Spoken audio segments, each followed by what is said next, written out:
2014 में TRS government और वहाँ पे सेंट्रल में बीजेपी गवर्नमेंट फॉर्म हुआ तब से अगर आप महिलाओं के ऊपर क्राइम रेट देखोगे ना तो कितना 20 से लेके 30% बढ़ गया है। तो ऐसा लग रहा है कि टीआरएस गवर्नमेंट और बीजेपी गवर्नमेंट फॉर्म हुआ है सिर्फ महिलाओं के ऊपर अत्याचार करने के लिए। 2 बच्चियां घर में खाने के लिए खाना नहीं है इसलिए उनके घर में काम करने को गए। मधु यादव कई सालों से जब से मतलब 4 साल से जब से उनके घर में है 2 माइनॉरिटी बच्चों को इस तरह से शोषण करना सब पता चलते हुए भी पुलिस डिपार्टमेंट उनको सपोर्ट करना क्यों हुआ इसके बारे में सोचने की जरूरत है, क्योंकि वो सिर्फ टीआरएस का बंदा है इसलिए उसको उसके क्राइम को छुपाने के लिए यहाँ के लोकल लीडर्स जो है भले एमपी हो या एमएलए हो या मिनिस्टर्स हो आज तक इस बच्ची के घर पे ना तो आए हैं, क्या हुआ है ये एटलीस्ट जानकारी लेने की भी कोशिश वो लोग नहीं करे तो इसके पीछे क्या चल रहा है आप लोग समझने की कोशिश कीजिए, क्योंकि ये सिटी से ज़्यादा दूर नहीं है। केटीआर हर बात पे आप ट्वीट करते हो, ट्विटर पे इतने एक्टिव रहते हो तो आपको पता नहीं चल रहा है कि 2 माइनॉरिटी बच्चियों को इस तरह से उनका शोषण हुआ है, एक बच्ची का उन्होंने हत्या कर दिया है और वो भी टीआरएस का कार्यकर्ता है। तो आपका जिम्मेदारी बनता है कि आप आके इनको क्षमा मांगो इनसे और बोलो कि हम लोग दोबारा ऐसे बच्चियों के ऊपर हत्या या फिर कुछ होने के लिए नहीं देंगे। मगर कभी भी देखिए आप 2014 से लेके आज तक ना तो टीआरएस के चीफ मिनिस्टर ना ही कोई मिनिस्टर या फिर एमएलए जो लेडीज है या मिनिस्टर है कभी भी किसी भी लेडी के ऊपर कोई भी अत्याचार हुआ कभी आके मीडिया के सामने बात नहीं करेंगे। हम डिमांड करते हैं टीआरएस के लोगों से कि टीआरएस के जो महिला है आप रिजाइन कर दो। टीआरएस में आप लोग एमएलए या मिनिस्टर रहने के लायक भी नहीं हो आप लोग। अरे आप लोगों को मिनिस्टर और एमएलए क्यों बनाया है आपको, ताकि इस राष्ट्र में जो महिलाएं हैं उनकी थोड़ा रक्षा कर सको आप, बट रक्षा के बगैर ये लोग तो भक्षा करने के लिए है। इसलिए हम लोग डिमांड करते हैं कांग्रेस की तरफ से, महिला कांग्रेस की तरफ से, ये बच्ची को होम मिनिस्टर माइनॉरिटी है, हाँ डेप्यूटी सीएम होम मिनिस्टर सारे लोग, एक्स होम मिनिस्टर जो सविता इंदिरा रेड्डी जी है इतनी बड़ी बड़ी बातें करती थी, आज क्या हो गया आपके बड़ी बड़ी बातें। इस बच्ची के ऊपर होता हुआ अन्याय आपने पेपर में नहीं देखा, आपको किसी ने बताया नहीं है, आपकी जिम्मेदारी नहीं बनती है कि आके उस बच्ची के घर वालों से मिलो, क्या हुआ पता करो।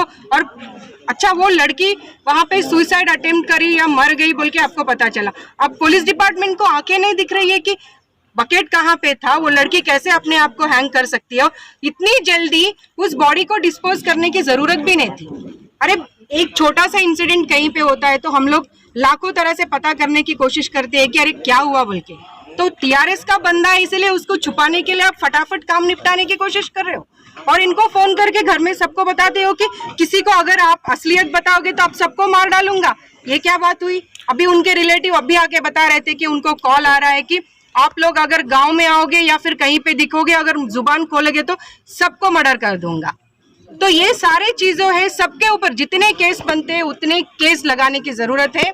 और सज्जनार साहब आपने जिस तरह से दिशा इंसिडेंट को निपटाया है, हम लोगों का सबका भरोसा तो गवर्नमेंट के ऊपर से निकल गया, आपके ऊपर ही थोड़ा भरोसा है।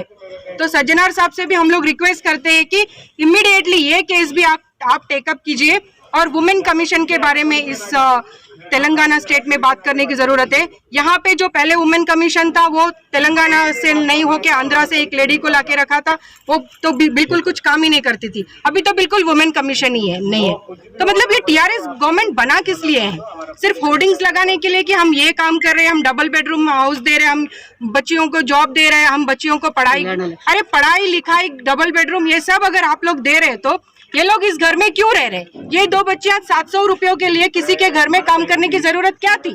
अब ये छोटी बच्ची है 15 साल की, तब तो मेरे ख्याल से जब वो जॉब वहाँ पे शुरू करी तब 10-11 साल की थी। उसको क्या पता होगा कि रात को ये बंदा मेरी बहन को उठा के क्यों लेके जा रहा है। उसको लगा कि सचमुच में कुछ काम है बोल के लेके जा रहा है। तो ये सारी चीजें जो है हम लोग कांग्रेस पार्टी की तरफ से डिमांड कर रहे हैं। अगर इसी तरह से चलता रहा ना तो इस देश में या इस राष्ट्र में महिलाएं बाहर आने के लायक भी नहीं रहेंगे, असल जिंदा रहने के लायक भी नहीं रहेंगे। इसलिए हम डिमांड करते हैं बरतरफ करो पूरे गवर्नमेंट को। जब आप लोग महिलाओं की रक्षा नहीं कर सकते हो तो आप इस देश को चलाने के भी लायक नहीं हो। और हम ये और एक डिमांड करते हैं कि इनको 50 लाख का एक्स ग्रेशिया भी देना चाहिए, इस बच्चे को जॉब भी देना चाहिए और इस बच्चे की पूरी जिम्मेदारी और पूरे परिवार की जिम्मेदारी आज टीआरएस के गवर्नमेंट के ऊपर है।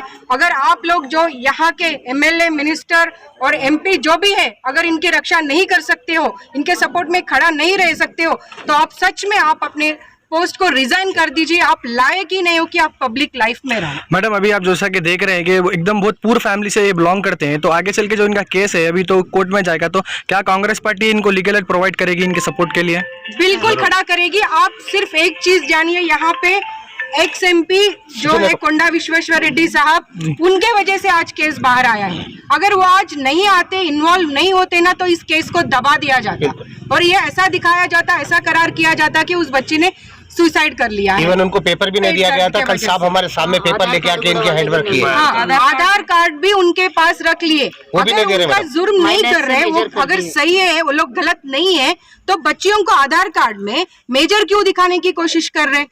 700 रुपए के लिए कोई आजकल काम करता है? एक दिन के लिए एक और एक सवाल है मैडम, ये बच्चियों को आज से तकरीबन चंद साल पहले चाइल्ड वाले उठा के लेके गए थे कि छोटे बच्चे काम नहीं कर सकते।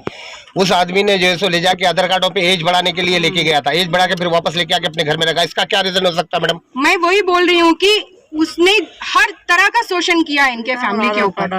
तो सिर्फ मर्डर का ही नहीं, हर कोई जो भी केस बनता है, कोंडा विश्वेश्वर रेड्डी साहब उनके परिवार के साथ में खड़ा रहेंगे और हर केस उनके फैमिली के ऊपर लगाना भी चाहिए मेरे ख्याल से। तो बिल्कुल, क्योंकि 4 साल से बच्चियां उनके घर में है, तो उनके परिवार को भी तो पता होता है कि ये बच्चियां सिर्फ 1500 में 4-5 साल से काम कर रही है और रात को क्या हो रहा है, एक पति क्या कर रहा है पत्नी को नहीं पता होता है, एक बेटा क्या कर रहा है माँ बाप को पता नहीं होता है। तो पूरे परिवार को पता है ये चीज, मगर वो लोग छुपाने की कोशिश कर रहे हैं। मधु यादव जो है उसको तो जिंदा रहने के लायक नहीं है।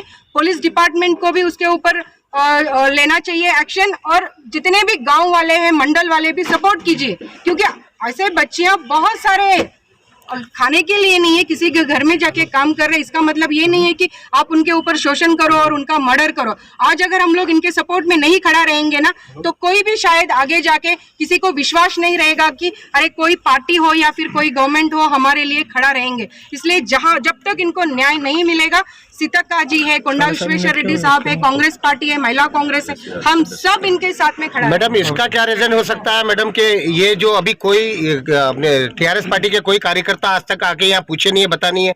हम डे 1 से देख लेते आ रहे हैं, कांग्रेस के लीडर ही आ रहे हैं।